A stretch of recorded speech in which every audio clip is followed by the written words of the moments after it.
ನಮಸ್ಕಾರ ವೀಕ್ಷಕರೇ. ಕರೋನಾ ಬಂದಾಗ ಬರಲಿಲ್ಲ, ನೆರೆ ಬಂದಾಗ ಬರಲಿಲ್ಲ, ಬರ ಬಂದಾಗಲೂ ಬರಲಿಲ್ಲ. ಕಳೆದ 5 ವರ್ಷಗಳ ಕಾಲ ಬಿಜೆಪಿ ಸಂಸದರು ಜನರಿಗೆ ಮುಖವನ್ನೇ ತೋರಿಸಿರಲಿಲ್ಲ. ಆದರೆ ಈಗ ಮತ ಕೇಳಲು ಜನರ ಬಳಿ ಬರುತ್ತಿದ್ದಾರೆ. ಜನ ಇದನ್ನು ಪ್ರಶ್ನಿಸುತ್ತಿದ್ದಾರೆ.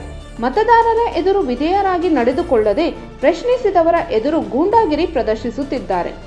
ಬೆಂಗಳೂರು ಸೆಂಟ್ರಲ್ ಕ್ಷೇತ್ರದ ಸಂಸದ ಪಿಸಿ ಮೋಹನ್ ಈಗಲೇ ಇಂತಹ ದರ್ಪ ಗೂಂಡಾಗಿರಿ ತೋರಿಸಿರುವಾಗ ಮುಂದೆ ಇನ್ನು ಹೇಗೆ ನಡೆದುಕೊಳ್ಳಬಹುದು ಎಂದು ಜನರು ಪ್ರಶ್ನಿಸುತ್ತಿದ್ದಾರೆ.